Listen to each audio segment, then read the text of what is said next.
l'affaire Martinez-Zogo est aussi une affaire d'État.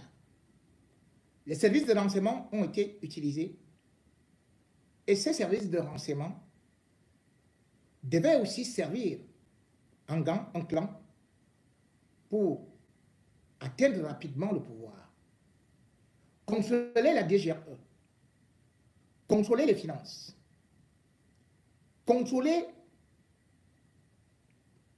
la police, comme on l'a souvent entendu dans des audios, et même contrôler la DSP, puisqu'on a aussi entendu des échanges entre les hommes-là, Pablo Escobar, du groupe L'Anecdote, avec le patron de la DSP, la direction de la sécurité présidentielle. Cela veut tout simplement dire que c'était quelque chose qui était bien organisé. Et d'ailleurs, vous avez vu la conclusion de la commission mixte, ou alors l'une des conclusions, où ils disent carrément que, eh bien, les informations colportées, collectées, autant pour moi, auprès de Danoué, permettaient de déstabiliser également aussi, non seulement les services de renseignement, l'État, et d'ailleurs aussi alimenter les services étrangers. C'est donc une affaire qui peut être tentaculaire, et donc certains juges ont voulu de façon linéaire nous dire que ni Ekweko, ni Amouk Belinga n'avaient rien à faire. Ekweko, d'ailleurs, il faut savoir que son cas est beaucoup plus grave, contrairement à ce qu'on peut nous dire. Même si, dans les auditions, on ne trouve pas qu'il était sur le terrain, mais il était responsable.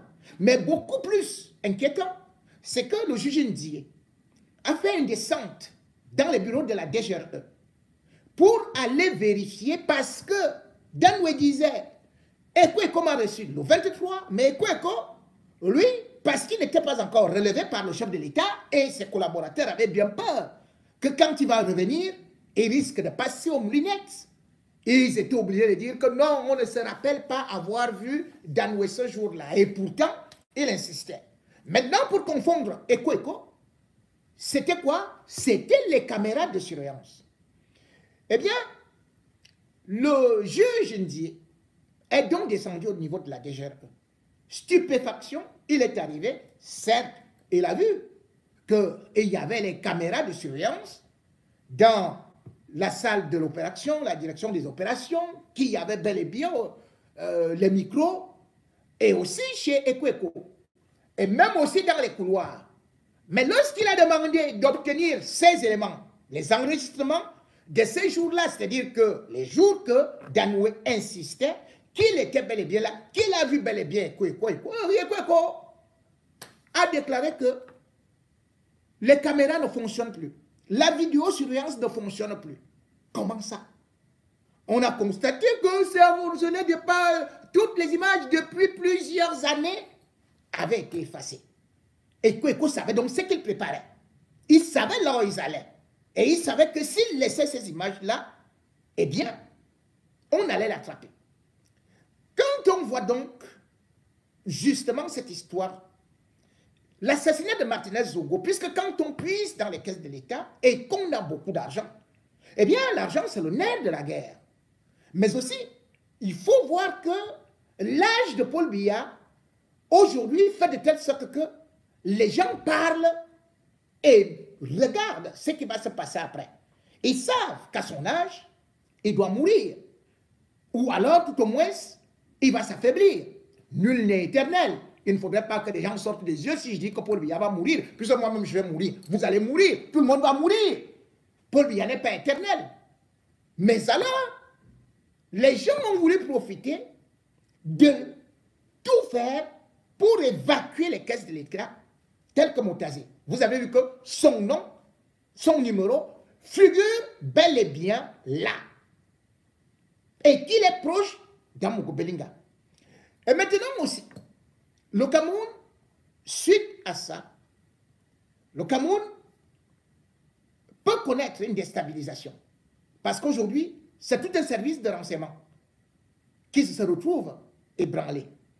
Et quand on voit aussi ce que Paul Biya est en train de faire actuellement, c'est-à-dire que beaucoup aujourd'hui ont peur de remaniement. Parce que remaniement égale prison.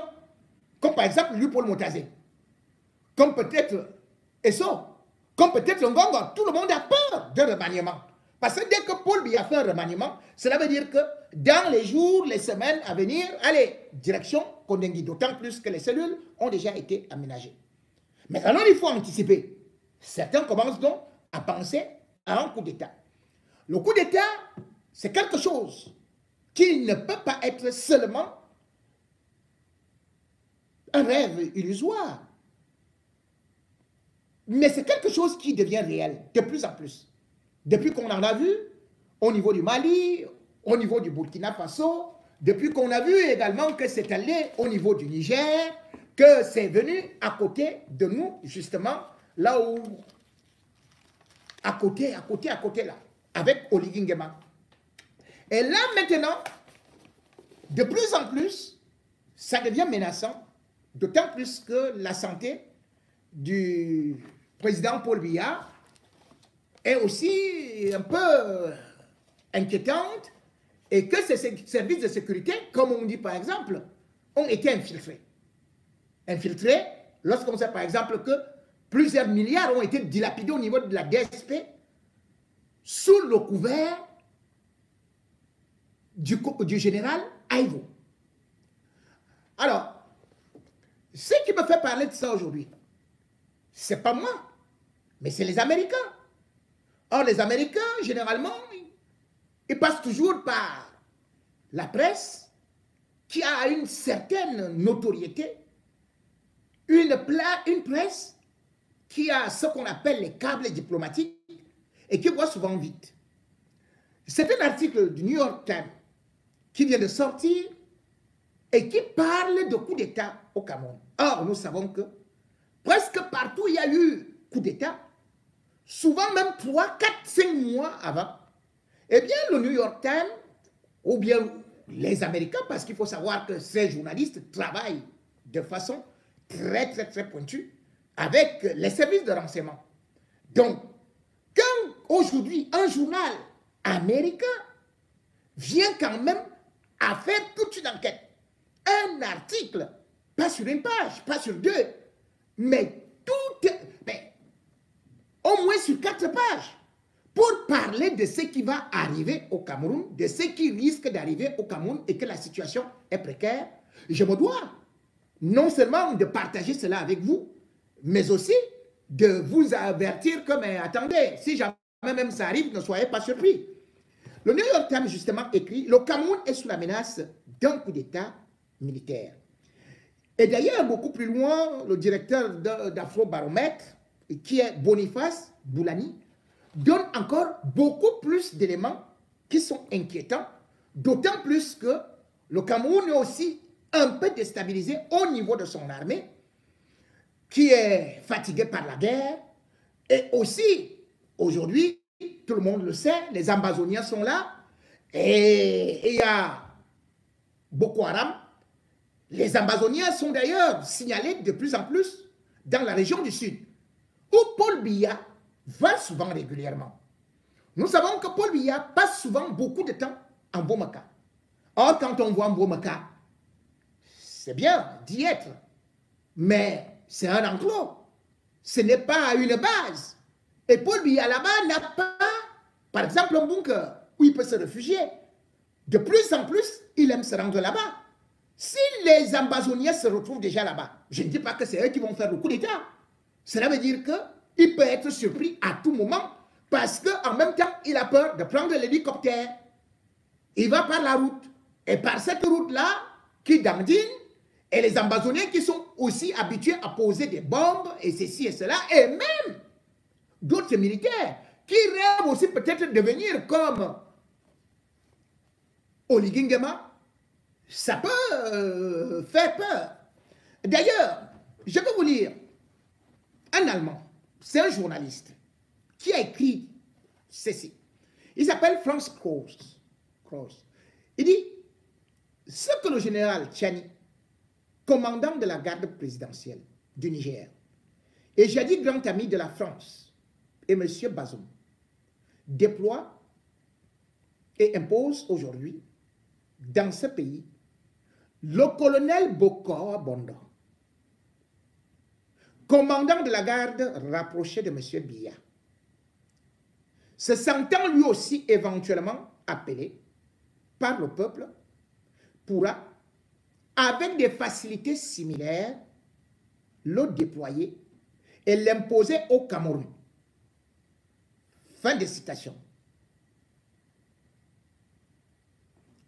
Ce n'est pas un rigolo qui le dit. Et connaître le colonel Akwa-Bondo et y établir, lorsqu'on disait déjà justement que beaucoup de choses, avec le coup d'État au Gabon, pouvaient déstabiliser le Cameroun. Et d'ailleurs, on a pu constater comment est-ce que le régime Biya avait perdu des pédales lorsqu'il y a eu coup d'État au Gabon. Immédiatement, il y a eu le 30 août, ce qu'on peut appeler le remaniement de l'armée. Et ça ne s'est pas arrêté là. Et il y a eu, justement, Paul Biya a désigné Mbondayolo, qui avait été ambassadeur du Cameroun au Gabon, de suivre la situation là-bas de façon pointilleuse, méticuleuse. Et avant même que le général n'arrive, ça a été très difficile pour qu'il puisse venir, parce que Paul Biya ne voulait pas que l'armée camerounaise puisse s'inspirer du général Oligui Nguema. Le 1er septembre 2023, pour la première fois, après plus de 7 ans, Paul Biya a réuni un conseil de sécurité où toutes les hautes personnalités chargées de sécurité des renseignements ont été conviées au palais. On n'a pas eu de compte rendu. La CRTV, Cameroun Tribune n'en ont pas parlé. Mais on a vu cela comme étant une certaine panique. La panique est d'autant plus grande qu'aujourd'hui, il y a des rivalités aussi même au sein de l'armée. Gui, divisé pour mieux régner, c'est ça que Paul Biya a fait. En venant avec le BIR, il se disait que, oui, ça c'est un corps qui peut mieux me défendre dans telle ou telle circonstance. Mais au palais également, il y a des rivalités. Parce qu'aujourd'hui, vous avez entendu parler du colonel Bokwa-Bondo. Le colonel Bokwa-Bondo est né en 1972, donc il est jeune. Comme Oligui Nguema, il est entré à la garde présidentielle en 1999. Et puis, il faut savoir qu'aujourd'hui, il est beaucoup aimé. Il se fait même surnommer, appelé Petit Jésus. Petit Jésus. Paul Biya le considère comme l'un de ses fils. La preuve, il a d'ailleurs eu à faire qu'il porte le... Quand il a nommé, il n'était pas colonel. Mais je crois qu'il est devenu colonel quand là. Je crois qu'il est devenu... Le 1er janvier 2019. Parce qu'il a été nommé commandant de la garde présidentielle depuis 2014. Donc ça fait quand même 10 ans qu'il est là. Donc il a les pieds sur terre. Il a des ramifications. Il est à côté de Paul Biya. Il est au palais. Pourquoi Bondo? Oui, bien évidemment, c'est quelqu'un qu'on va dire que même s'il est né à Batouri, bon, Batouri, c'est toujours... et puis, il est du sud, on peut dire que... Mais c'est ce que Ali Bongo disait. Ali Bongo avait senti comment est-ce que New York Times avait parlé d'un éventuel coup d'État au Gabon, avant l'élection. Mais Ali Bongo s'était retiré en se disant, je vais faire maintenant confier ma sécurité à un des miens. C'est pour ça qu'il avait nommé Oligui Nguema qui n'était pas là. Il a fait qu'il revienne justement pour contrecarrer le coup d'État. On a vu ça en Guinée avec Doumbouya. Doumbouya avait été rappelé par Alpha Condé parce que Alpha Condé avait peur d'un coup d'État. Donc il voulait un des siens. Or dans l'armée, oui, même dans la vie, encore que Ndita peut nous dire, voilà, même quand on est avec sa femme, elle peut vous faire un coup d'État, hein, on va y revenir hein, un peu après, là, tout ça là. On finit d'abord ça. Mais pour vous dire tout simplement que lorsqu'on parle de coup d'État et que les spécialistes, ceux-là qui aujourd'hui aussi regardent sur la fin de la France-Afrique, parce qu'aujourd'hui, Paul Biya représente la France-Afrique. Or, les anciens dirigeants sont actuellement combattus par la nouvelle génération, surtout au regard de leur relation, de leurs racines avec la France-Afrique. Aujourd'hui, beaucoup de jeunes Africains considèrent que les militaires sont devenus des vrais révolutionnaires.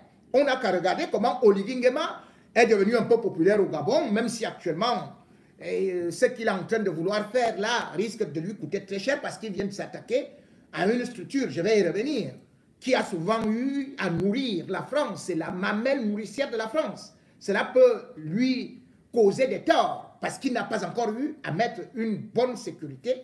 Mais bon, là, il peut être en danger. Mais quand on voit de l'autre côté, par exemple, au Mali, vous voyez comment est-ce que le président est là-bas, comment est-ce que le colonel Assimi Goïta, il est considéré par beaucoup de panafricanistes comme étant un nouveau Sankara, ou encore quand on regarde ce qui se passe au Burkina Faso, ou même au Niger avec le général Tchani qui est en train de tenir tête, pas seulement aux Français, mais maintenant est en train de demander aux Américains de partir. Donc le modèle, le nouveau modèle pour les Africains devient subitement les militaires. Ce n'est pas subitement, parce que les Thomas Sankara ont été populaires, les Jerry Rawlings ont été populaires, célèbres, et ils ont réussi à redresser leur pays qui était corrompu. Donc du coup, beaucoup aujourd'hui supplient même qu'il y ait un coup d'État.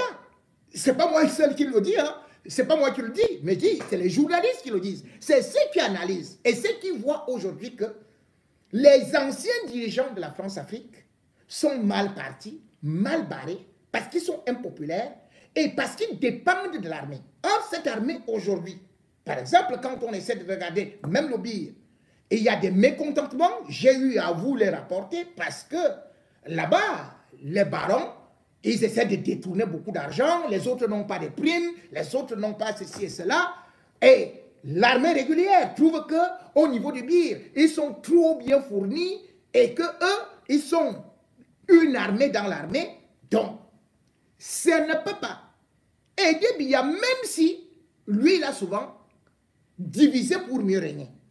Mais ce qui est encore beaucoup plus intéressant, c'est que non seulement l'affaire du petit Jésus qui peut contrôler les bases de... Vous avez la GP, c'est Obilier, Kounou, je crois, Minkama et Ndjore.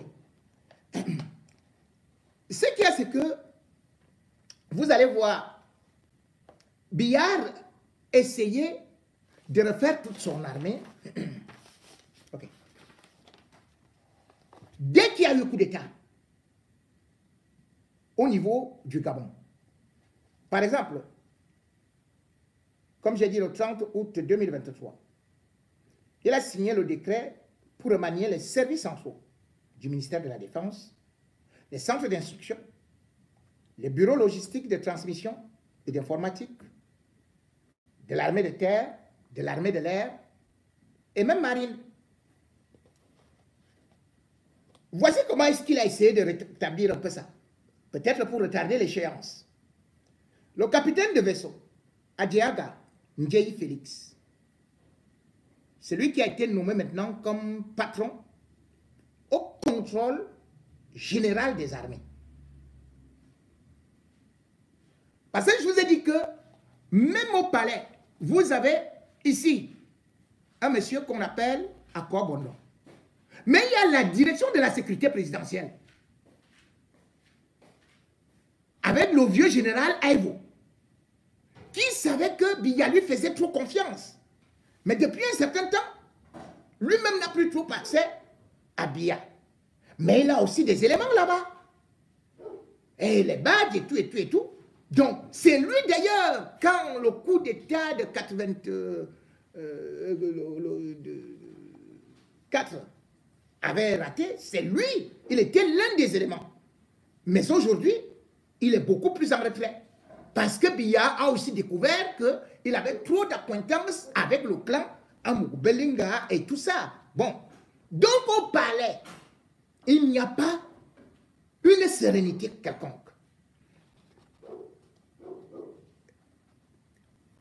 Vous allez voir que au niveau de la gendarmerie, il a changé. Ne regardez pas seulement Galax et Toga Galax. Il a nommé une inspectrice générale de gendarmerie. C'est une femme.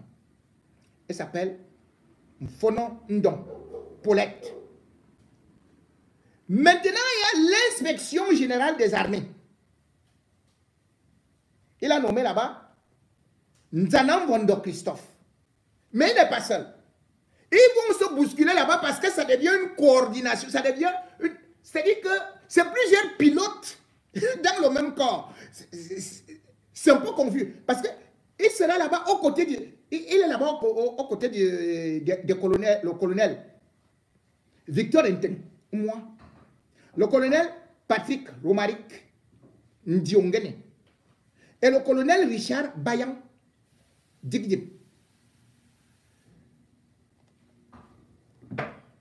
Mais au-delà du New York Times, il y a d'autres organisations qui ont donné la même alerte. Et c'est ça qui fait comprendre que est-ce qu'on peut donner des alertes comme ça par hasard? Je vous prends par exemple l'Institut Denis Orley pour la paix, en abréviation DHPI. L'Institut a sorti un rapport que je ne peux pas vous lire entièrement parce que c'est très long, mais je fais un résumé en une phrase. Il dit: les Camerounais veulent la destitution de Paul Biya.